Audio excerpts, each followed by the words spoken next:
69th BPSC का ऐसे paper हो चुका है और इस पेपर में कुल 3 सेक्शन होते हैं। प्रत्येक सेक्शन से केवल एक क्वेश्चन ही सॉल्व करना होता है और वह भी जो ऐसे लिखा जाता है वह 700 से 800 शब्दों में लिखा जाता है।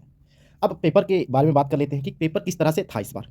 तो क्वेश्चंस देखते हैं। विज्ञान और प्रौद्योगिकी ब्रह्मांड के रहस्यों को जानने में सहायक है। तो यह जो क्वेश्चन दिया गया है पूरी तरीके से बहुत ही फ्रेश क्वेश्चन है। कोई भी अभ्यर्थी कितना भी ऐसे क्यों ना पढ़ ले, इस तरह का ऐसे उसे कभी भी इस तरह के कंटेंट बाहरी मार्केट में नहीं मिल पाएगा। उसे एग्जाम हॉल में अपने दिमाग से ही इस ऐसे को लिखना होगा। तो हम लोग इस पेपर में, इस डिस्कशन के सेशन में कुछ महत्वपूर्ण क्वेश्चंस को, कुछ जो बेहतरीन एसेज हैं उन पर हम लोग डिस्कस करेंगे। उस लिस्ट में यह क्वेश्चन भी शामिल है। तो आप इस तरह के टॉपिक की शुरुआत कुछ बेहतरीन खोज से शुरू कर सकते हैं। जैसे कि अभी हाल फिलहाल में चंद्रयान-3 मिशन भेजा गया था और उसमें बहुत सारा आउटपुट हमें मिला। जैसे कि एग्जाम्पल के तौर पर हम लोगों ने चंद्रमा के सिस्मोलॉजी का अध्ययन किया, वहाँ हाइड्रोलॉजिकल अध्ययन किया, वहाँ पर जो एयर है, क्लाइमेट है, उसका अध्ययन किया। तो ये जो सारे आंकड़े हमें चांद के बारे में प्राप्त हुए, वह विज्ञान और प्रौद्योगिकी के माध्यम से ही हुआ है।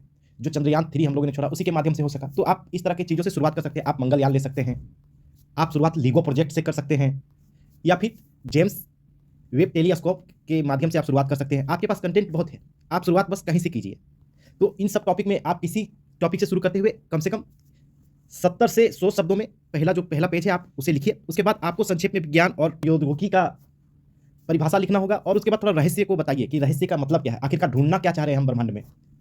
ये करने के बाद हम लोग नेक्स्ट पहलू में क्या करेंगे कि जितने भी सारे मेरे पास एग्जाम्पल्स हैं, आपके पास जो एग्जाम्पल्स होंगे, उनके माध्यम से आप साबित कीजिए कि ये जो विज्ञान प्रौद्योगिकी है वह ब्रह्मांड के रहस्यों को जानने में हमारी मदद कर रहा है। अब इस एग्जाम्पल में यह ध्यान रखने की बात है कि ब्रह्मांड में पृथ्वी भी शामिल है, इसीलिए पृथ्वी में भी कोई वैज्ञानिक खोज हो रही है तो वह भी टॉपिक इसमें इंक्लूड होगा। एग्जाम्पल के तौर पर नैनो टेक्नोलॉजी है, या रोबोटिक्स है, या जितना भी क्लासिकल फिजिक्स के अतिरिक्त जो मैकेनिकल फिजिक्स है, क्वांटम फिजिक्स है, उन सब के क्षेत्रों में जितने भी नए चीज़ें आई हैं उनको आप एग्जाम्पल के रूप में साबित कर सकते हैं। चाहे वह बायोटेक हो, उन सारी चीज़ों को आप एग्जाम्पल के रूप में दे सकते हैं। आपके पास बहुत सारा कंटेंट उसमें पहले से ही उपलब्ध है। अब आप काफ़ी एग्जाम्पल्स जब दे चुके होंगे तो कम से कम ये कथन आप प्रूव कर चुके होंगे कि विज्ञान और प्रौद्योगिकी जो है उससे ब्रह्मांड के रहस्यों को जानने में हमें मदद मिल रही है। लेकिन प्रश्न केवल इतना ही पूछे जाने के बावजूद आप इसको थोड़ा अलग डायमेंशंस दें, क्योंकि कुल मिला के ये जो ऐसे पूछा गया है वह मूलतः इसलिए पूछा गया है ताकि ये सब चीज़ें जो टेक्नोलॉजी है, जो रहस्यों को हम लोग उद्घाटन कर रहे हैं, वह ह्यूमन डेवलपमेंट को सपोर्ट कर रहा है। तो इस तरह से उस एंगल को जनरली हम लोग हर एक टॉपिक में इंप्लीमेंट करेंगे ताकि वो जो है यह सिद्ध हो सके कि ये सारी चीज़ें मानव के कल्याण के लिए किया जा रहा है। तो इसमें जो हम लोग नया एंगल खोलेंगे, इसमें लिखेंगे कि अभी वर्तमान में साइंटिस्ट हमारे क्या-क्या, किन-किन रहस्यों को उजागर करना चाह रही है, आखिर उसके समक्ष क्या-क्या चैलेंजेज आ रही है। और इसमें एक और बात ऐड करेंगे कि रहस्यों को जानने के लिए एक पदार्थ जो है एक मैटर के माध्यम से हम लोग दूसरे मैटर का रहस्य उजागर करना चाह रहे हैं। तो यह हमेशा पॉसिबल नहीं होगा कि एक मैटर दूसरे मैटर के रहस्य को उद्घाटन कर दे। तो जो मेन चैलेंजेज है उसमें इस बात को थोड़ा फिलोसॉफिकली डिबेट करना है आपको कि क्या यह संभव है कि एक पदार्थ के माध्यम से हम दूसरे पदार्थ को जान सके। पूरा ब्रह्मांड इतना बड़ा है, क्या यह कभी संभव हो पाएगा इंसानों के लिए कि हम सारे बातों को जान पाएँ?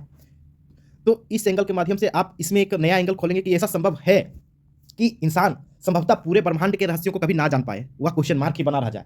और ये ऐसा तभी हो पाएगा जब एक पदार्थ दूसरे पदार्थ के रहस्यों को उजागर करने में सहायक सिद्ध ना हो। ऐसा बहुत संभव है। अभी तो हम लोग को अपनी सीमाएं भी नहीं पता है। तो इस चैलेंज को हम लोग यहाँ पर लिखेंगे। और जो हम लोग रहस्यों को जानने के कारणों की बात करेंगे तो उसमें कुछ कारण भी बताइए कि आखिरकार हमें क्यों ऐसी ललक लगी हुई है कि हम इन रहस्यों को जान लें। तो सबसे पहली बात कि इंसान जो है होमो सेपियंस है, वह जिज्ञासु है, चीज़ों को जानना चाहता है और जानकारी के माध्यम से वह अपनी सर्वाइवल स्टेटस को सुधार सकता है, वह अधिक समय तक जी सकता है। पहले इंसान तो जंगल में रह रहे थे और उसने अपनी जानकारी में सुधार की और उसके बाद आज इंसान बहुत ही अच्छे स्तर पर है। और अच्छे स्तर पर होने का अर्थ है कि उसकी सर्वाइवल स्टेटस बहुत ही अच्छी हो गई है। तो अगर हम लोग जानकारियाँ इकट्ठा करते हैं तो बहुत ही अधिक संभव है कि हम जो है आज जो है हो सकता है कि अमरता की तरफ आगे बढ़ जाएं। और इसी में एक नया कंसेप्ट है स्पिरिचुअलिज्म का कि ब्रह्मांड जो है पूरा चेतन से बना है या भौतिक तत्व है। तो उस डिबेट को भी हम लोग यहाँ पर थोड़ा लाएंगे। अब चूंकि यह ऐसे 700 से 800 शब्दों में है, इसमें तो बहुत सारे एंगल हैं, हम लोग हर एंगल को टच नहीं कर सकते हैं। अगर सारे एंगल को टच करना चाहेंगे तो जो ऐसे है वह बहुत ही कमज़ोर हो जाएगा, बहुत ही शुष्क हो जाएगा, उसमें सिर्फ फैक्ट के अलावा कुछ दिखेगा ही नहीं। तो ऐसे में वह ऐसे जो है पढ़ने में मज़ा नहीं आता। तो आपको कंटेंट को थोड़ा कम रखते हुए उसको रसीला बनाना पड़ता है ताकि आप दूसरों को थोड़ा इंप्रेस कर पाएँ। तो इंप्रेशन बनाने के लिए आपको कंटेंट कम रखते हुए उसमें फ्लो को ध्यान रखना पड़ता है, उसमें थोड़ा इंटरेस्टिंग चीज़ों को थोड़ा बढ़ाना पड़ता है ताकि वो प्रभाव छोड़े। बहुत छोटे-छोटे चीज़ें लिखने से, छोटे-छोटे टुकड़ों में लिखने से वह जो प्रभाव है बार-बार टूटता है, ब्रेक होता है और इससे जो है बहुत बेहतर प्रभाव नहीं पड़ पाता है। तो हम लोग इस कंटेंट को तो 2000 शब्दों में लिख सकते हैं, ऐसा कंटेंट है, टॉपिक है। लेकिन थोड़ा सीमाओं को रखते हुए हम लोग बहुत ज़्यादा इसको विस्तार नहीं देंगे। लेकिन जब अंत करेंगे तो थोड़ा अंत को बेहतरीन करने की आवश्यकता है और ऐसे में कुछ एक इसको एक नया दिशा देने की तरफ हम लोग बात कर सकते हैं कि इसको किस तरफ हम लोग दिशा दे सकें।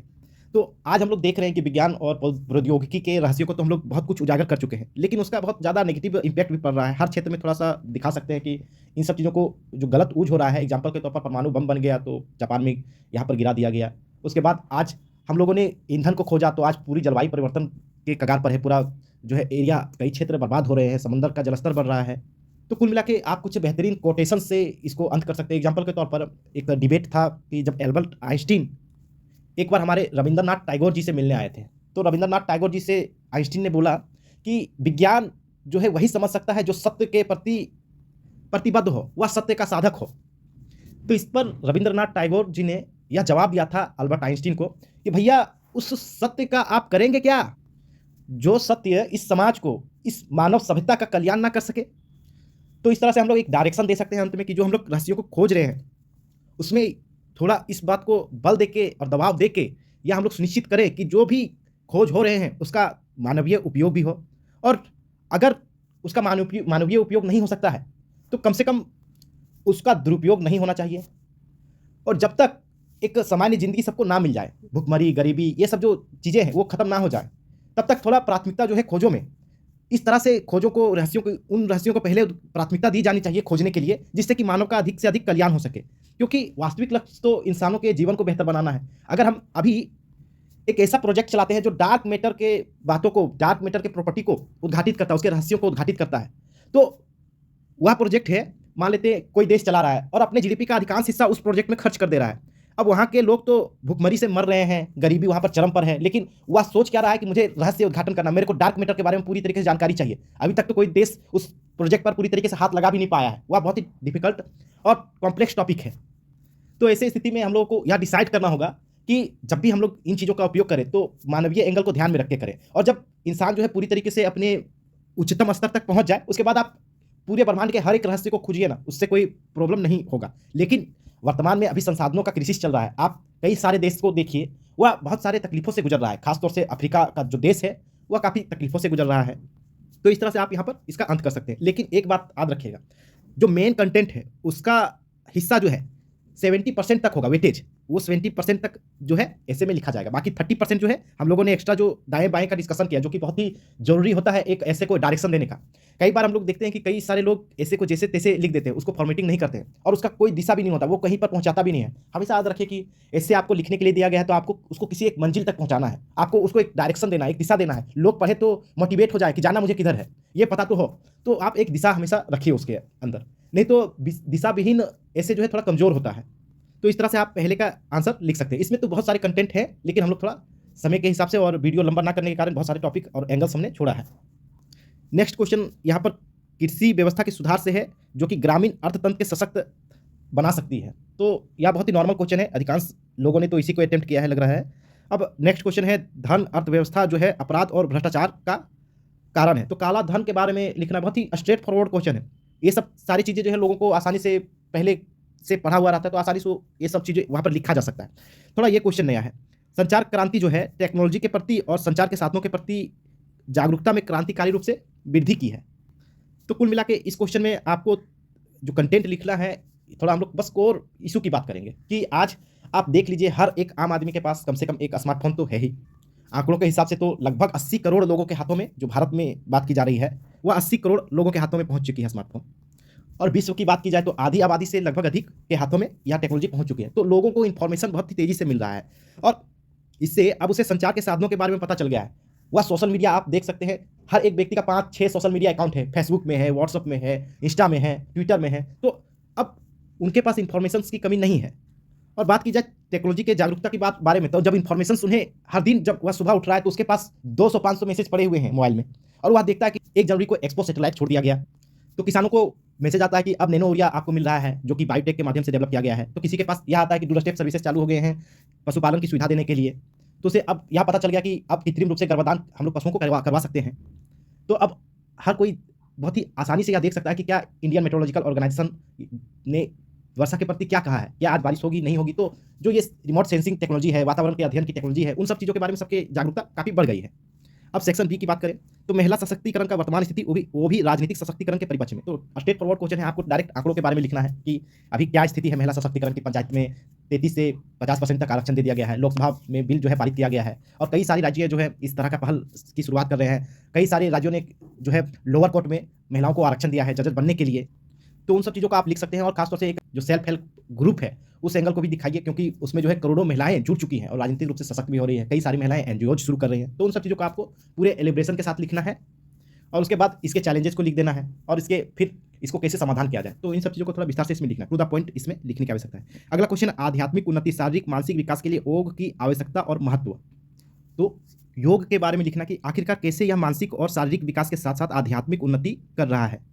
इसमें आप योग के बहुत सारे साधनों को लिख सकते हैं, मेडिटेशन का पक्ष लिख सकते हैं, प्राणायाम के बारे में लिख सकते हैं कि कैसे वह शरीर के आंतरिक भाग को सशक्त करता है और मानसिक रूप से उसे शांति प्रदान करता है, तथा आध्यात्मिक रूप से इस पक्ष को दिखाइए कि कैसे योग जो है आपको भौतिकवादी दुनिया से अलग करता है, आपको भौतिकवादी दुनिया से अलग करके अध्यात्म की ओर ले जाता है, आपको वस्तु से अलग करके चेतना की तरफ कैसे यह ले जाता है योग।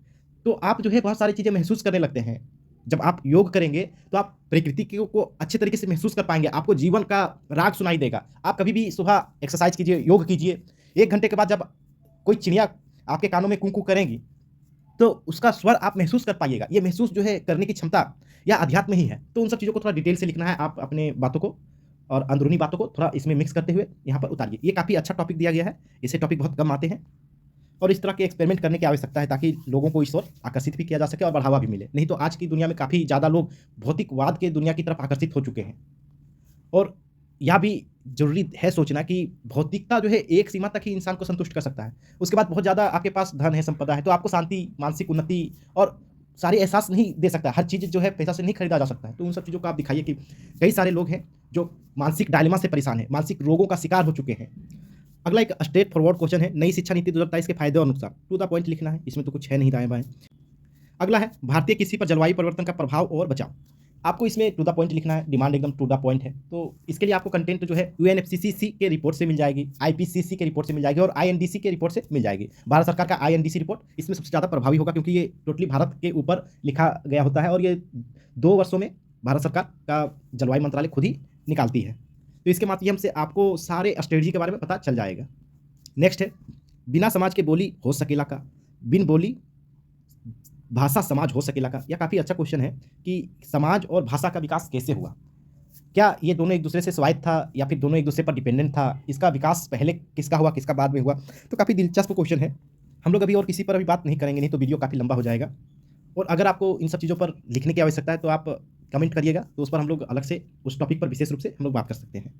नेक्स्ट है, धोबिया कुकुर ने घर के न घाट के। अब यहाँ पर थोड़ा इसमें प्रॉब्लम है इस क्वेश्चन में, क्योंकि ये जो कुकुर है, कुत्ता, तो जनरली हिंदी में भी धोबी का कुत्ता ना घर का ना घाट का होता है। लेकिन ये बहुत ही अब नॉर्मल बातें हो चुकी हैं कि धोबी के पास कुत्ता नहीं होता है, वो होता है कुत्का।